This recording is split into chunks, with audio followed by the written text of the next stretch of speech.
Hi, everyone. Welcome, welcome, welcome. For those joining, I am here with Atusa, and I'm so excited for this. So Atusa and I have spent time together and have really enjoyed it, that we've even planned more time together next week, and we just can't get enough of each other. So you'll see why. You'll see why. And it has more to do with Atusa than me. No, we got a good energy going. I feel like every time we've had a conversation, it's just flowed and it's nice, and I'm excited too. Yeah, I just feel like you're just so easy and calm, and you just have such a great energy, and I just love spending time with you. But for those who don't know you, let me just give a little bit of your background, Cool. and then we'll just jump right in. Game changer, intuitive, gifted healer, guiding light, life-changing magic, and a blessing are often how Atusa's clients describe their experience with her. She is a certified heart-centered transformational healer, shaman, spiritual teacher, digital artist, poet, and motivational speaker. Atusa has extensive experience in and passion for helping individuals to discover and tap into their true self in order to unlock their potential to experience their desired life in terms of abundance, relationship, and personal well-being. She has been featured in Potomac Lifestyle Magazine, Entrepreneurs Herald, and USA Today. She is most proud of the positive impact she has made in her clients' lives, which is reflected in her client testimonials. And I'll also add, she is a best-selling author of Creativity is Whatever You Want It to Be, which is why we're here. To talk about this collection of stories. We're both contributing authors to this, and it's already on Amazon, already a bestseller, so you don't want to miss out. You can get it on Kindle or paperback, which is what I have here. So welcome. Thanks for being here. And I know we don't have a lot of time, so where do I start?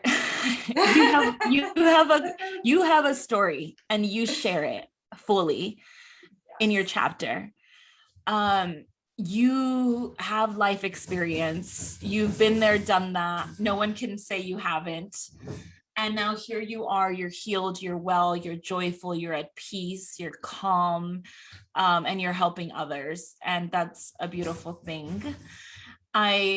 You share obviously the lows, the stories where you started, and I'm sure there's so much that you probably left out too, right? Because we're kind of limited to a chapter.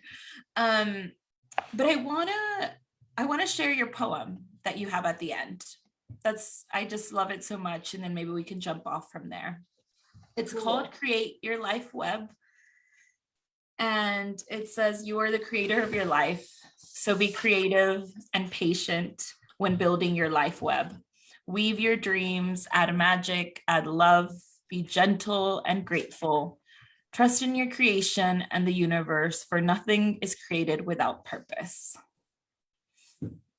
So good. Tell us more about that, because I know you have a little bit of a story too with the poem. Yeah, for all of those, and thank you. I'm so happy to be here, and I think I've read your story on here as well in the book, and we've all, I think, whatever path we walk, we've all come to realize that everything has been for purpose, that we were created for purpose. I think you mentioned like an apple seed doesn't know it's going to turn into an apple, but it does. It turns into an apple. And so, and all those experiences that we have brings us to where we are now. And yeah, so my chapter goes through, you're right, at a fast pace, through everything that my life, all my stories, and that got me here. And the poem you're talking about is actually, there's an artwork that goes along with it too, and a NFT video. But basically, I love, first of all, spiders and spider webs. Every time I go for a walk, I'm just drawn to them. I'm fascinated by them. I love, especially if there's like a little white coming in, they are absolutely amazing and beautiful. And like I often do, you know, or nature comes to me, I go to nature, I communicate. It's like, what's the message? And one of the first times that I sat with the spider, it was the fact that, you know, it doesn't care about people coming in and like, or animal, whatever, coming and destroying the web that it worked so hard in building. It's just like, oh, okay, I will build another one. It really, exactly, it just doesn't care about those things. And if you look, it's different webs. Like the webs, we think like they're similar, but they're not. They're very different in their design, in the way they look and how they're doing it. And spider is taking its time. It's so patient when it's doing this type of work and bringing it together. And after even it's built it sits and waits patiently. It's not like, oh my God, where's the bug that's gonna land in this that I'm gonna eat it? Oh my God, I'm so hungry, I don't have a bug to eat. It's just waiting patiently and knows there's a knowing acknowledgement that there's a divine order, divine timing, and it's gonna have it. It's gonna have what it needs. And that's what this poem is about, reminding us of our creativity, to be patient and gentle with each other and with ourselves, but more important, ourselves when we're going through life, when we're creating things. I think we get focused on where is it, it's not happening, you know, why isn't it coming? Those whys in the house that distract us. But so that's basically what it is. And you know, I talk about weave your dreams and add magic and add love. First of all, without love, I think if you don't love what you're doing, it doesn't matter. It's not going to be good. Let's face it. I mean, like, yeah, it depends on what you're made. You could be successful and not happy. And I think you've mentioned that in your chapter. I've mentioned in my chapter. So love is one of the key factors. And magic is another word that I love to use. And I think that's another important thing, that you got to allow those fun things, life, universe, nature, everything to come and show you what it's all about. So yeah, that's, I think, you know, trust in what you're building, trust in your knowing, trust in life, and everything's gonna come about. Yeah. I do feel like the universe speaks through spiders and bugs. I do believe that. I had that experience, I don't know when it was, maybe like 6 months ago or more, when I just actually felt like it was like some sort of sign, like what, I don't know what it was, but I did feel that. But I'm laughing because then I was like, but that's like, what's the message? Like, I was like, but I know it is for whatever, like somehow I know, but I don't. I was like, that's kind of odd. And I'm like, maybe I'm just making this stuff up, right? And then I saw this TikTok that I just found so funny, that it said something like, I guess they were talking to like their ancestors or spiritual guides, you know how like they do that on TikTok, like just to like be funny or whatever. And they were saying, why do you keep talking to me through spiders when you know I'm afraid of spiders? Like kind of like arguing with her. And that's the first thing I thought when you were like, I love spiders. I'm like, you're like one of those people that like graciously takes the message and listens and receives it. And the rest of us are like, what the heck is going on? But the thing was, I had to allow it. Like I stopped that noise that said, you know, what if it's all your imagination? What if it's this? Even if it is, I used to say to that voice, even if it is, I'm having fun, so it's all good. Yeah. And I think I posted on my Instagram for a good month on a daily basis. There was a praying mantis that would come in one spot on my window in the house. Wow. And it would just be there for I don't know how many hours, and it would be gone. But the next day it was back again for a whole month, every day.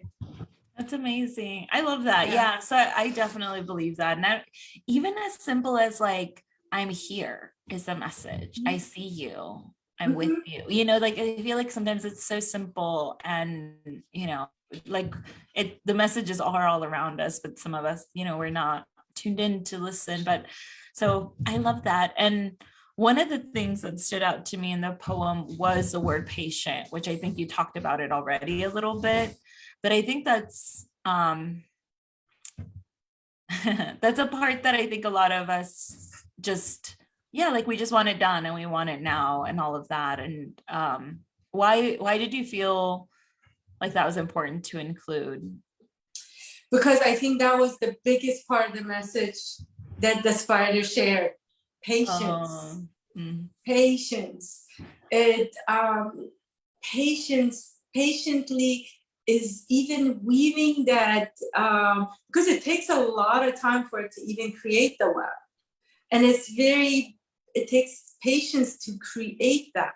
So while it's creating, it's not thinking about, again, where's the bug gonna land, or what is this, or when am I this, and is this the right spot? It's just like picks a spot, puts its web, and patiently creates it. And then even after it's done, it's still patiently waiting. It's not chasing, walking through its web saying, where is it? Why isn't it here? Maybe I should move my web. This was the wrong spot. And it takes patience to even how many people, animals, things just walk and break the web. Again, patience. Okay, it got destroyed. I'm gonna build another one someplace else. Right. And it's almost, but what's funny is the word patience almost seems like some sort of like, oh, I like willpower thing, but it's hard to find another word for it. But it's just, I am where I am. I'm present.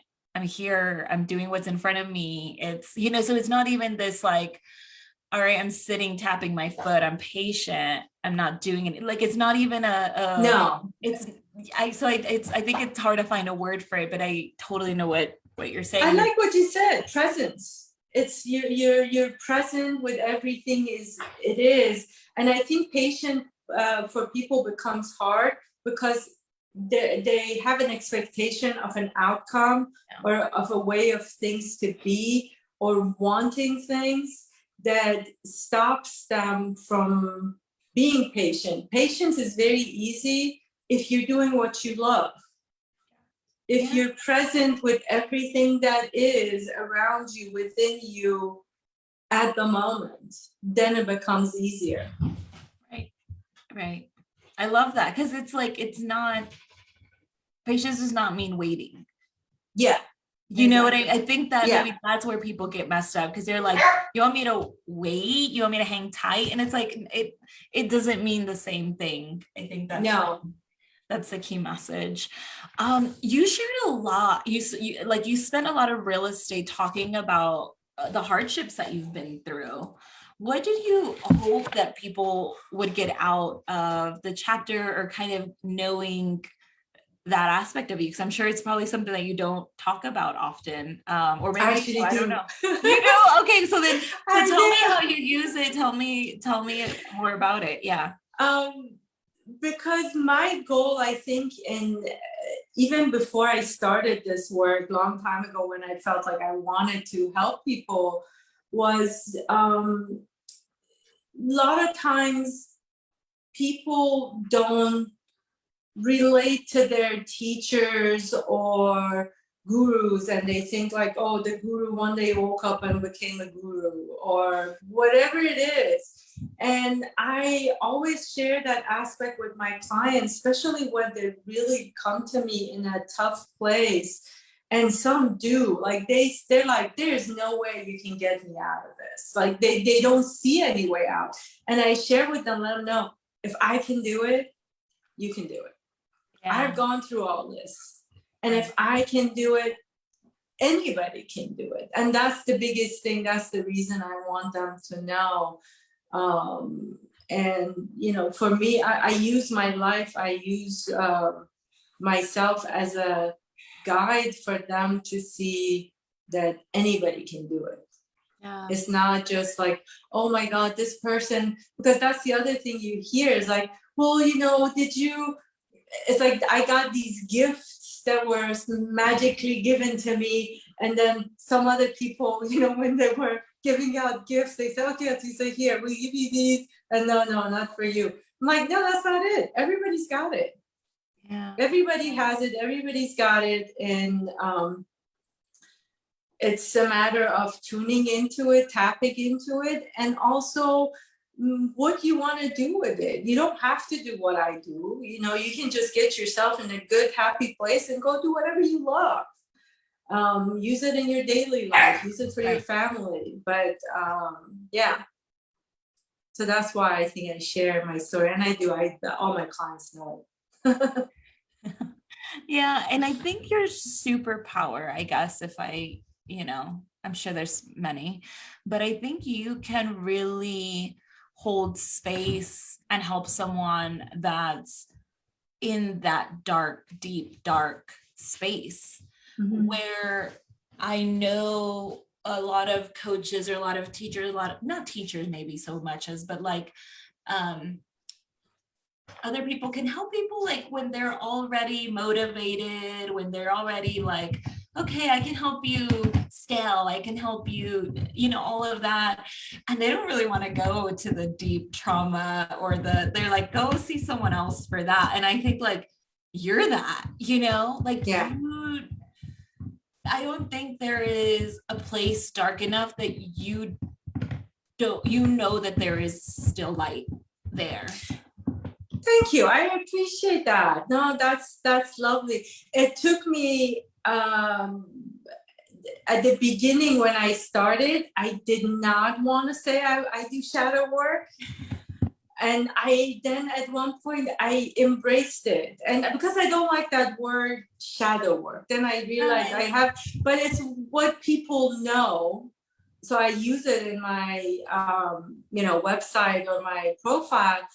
But it really is that I've gone through, I found my own light through so much darkness that I don't shy away from anybody's darkness or shadows. And I embrace it. I go sit in there with them. And a lot of times I actually, because nobody wants it, like, that's how we've developed all these medicines and escape mechanisms and drug ourselves because we don't want to see it and sit with it. And sometimes it is, I have to tell a client, it's like, well, no, let's clean it. Because I connect them to their sort of, it's not inner child, but a stage. And they just want to clean it and clear it and leave. I'm like, no, we're not doing that. Right now, this part of you is not ready to let go. So we need to honor that, and we need to give it time. We need to give it space to see it, feel it, and a lot of people don't have that time or opportunity for those parts because it's just too hard, it's too icky. But that's how it needs love. It needs to be honored in order for it to stop. But this is why I'm saying it's your superpower, because just the way that you talk about it, like anyone else, even including me, I work with clients as well. But if there's a problem, I want to fix it. Or if there's a darkness, I want to reframe it, right? Like I work on mental stuff, but you have this way where the benefit of it, you have this knowing of that, and you also even right now you talk about this sitting with it, which is something that we don't talk about enough. We talk about overcoming and getting over, and we talk about the triumph, but nobody talks about this sitting with your darkness. And I think that's just so different and so powerful and needed. And I think anybody who has gone through darkness knows that it really becomes a surrender before it becomes anything else. And people try to just go to the thing, and it's like, you do have to be with it. Like that is such a critical part of healing and of moving past it, but you can't do it to move past it. Yeah. There's beauty in the shadow. I mean, I always use this example that you cannot, our lives without the shadows, we couldn't do it. I mean, like, think about the darkness is needed at night in order for your body to rest. You know, you need the shadows and light in order to feel the depth, to be able to not bump into things. Artwork, you know, you need the shadow and light in the artwork. Exactly. And those shadows, if you don't honor them, if you don't accept them, if you don't become aware of it, they're just gonna dig in their heels harder, and they're gonna demand that you pay attention. And if you don't, then that's when all the physical stuff comes about. That, you know, all right, you're not gonna listen to me? How about that? Yeah. And we've talked about that too. We have. Let me read, and maybe we can expand on what you just said, because that's a whole nother topic in itself. Let me read the beginning of your chapter now, because there's so much wisdom here, and you quoted two amazing teachers. You start with quoting Osho. To be creative means to be in love with life. You can be creative only if you love life enough that you want to enhance its beauty. You want to bring a little more music to it, a little more poetry to it, and a little more dance to it. And you say, how do you love life if you don't even love yourself? That has been my journey. And then you quote Rumi, says, your task is not to seek for love, but merely to seek and find all the barriers within yourself that you have built against it. Yeah. Yeah, like what else can we say about that? Because that's like everything. Yeah, Rumi, I love Rumi. Honestly, is my best teacher still to this day. And I think people forget about love. They feel love has been used in so many wrong ways, I say, that people really don't understand the true definition of it, which is our energy is love. Mm-hmm. That pure unconditional love where you're not, it's just you are love itself.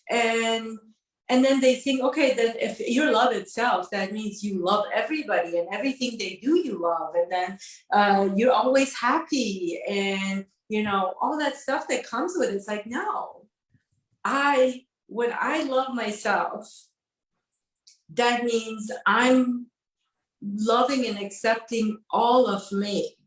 And if I can love and accept myself and trust myself, and I'm loving this universe and this life that was given to me, and that I'm grateful for it every day, then in that love, and by me removing those walls that I created to protect myself, I see I don't need those walls anymore. Mm-hmm. That I can let them go. And because nobody's gonna hurt me anymore. Nobody's capable of hurting me. Mm-hmm. And I can send love to people. I can love them unconditionally, and I can still choose not to have them in my life. Mm-hmm. But that doesn't mean that I don't love them. It's just that they're not a match for who I am and what I want to be and what I want to create. So I think I love what Rumi says, is that seeking those barriers that you've built within yourself, those walls that you want to keep others out and keep yourself safe, that's where the problems come in. Because by building those walls, you're not ready to love yourself. And also, everybody wants to receive love. Well, if you want to receive love, look at everything, the maze you've created. How is it going to get to you? You know, it's got to move this way and this way. It's like, oh, I can only get love if it comes through this path. how is that love? You gotta open it up, let go of the walls, and see in how many different ways a day you can get love. Like that praying mantis every day, that was love. I was just like, oh my God, it's here again. Let me go sit with it. That was just love. Yes. And it's kind of getting away from whatever idea we constructed of it. Cause I think that's really where the barriers come in. Cause we're like, well, and then the conditions, right? So if we talk about unconditional love versus like, we really do like, I mean, most of us are conditional lovers, you know, like I'll love you until you do this and then I won't love you, you know. It really, we do have a lot of barriers to love if we're honest. But it really is free flowing. And, you know, there's a lot of spiritual teachers say love is all there is. Mm-hmm. Like it's all there is. And I think when we look around our worlds and all of that, we're like, but how can that be? Right.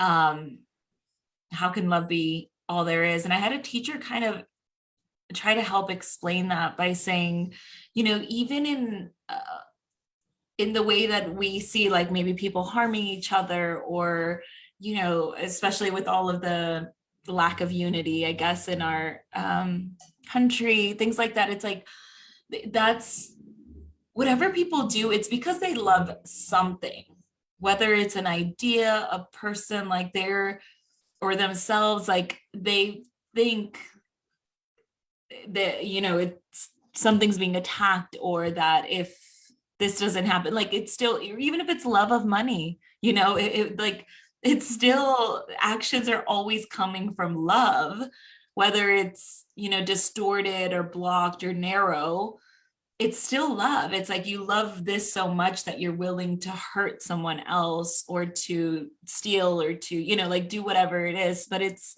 so that's the way that one of my teachers, I guess, helped explain like how can all be love, but then it be the way it is. I don't know if you have an I would say it a different way. I have a different spin. Is that again? It goes back to those shadows. Mm-hmm. That the unconditional love is that I see you and I see the pain that you've carried that has made you who you are right now, that can do what you're doing. And I see the disconnect in you. Mm-hmm. And I can love that disconnect. I can love where you're standing. I can love all that past that has brought you here.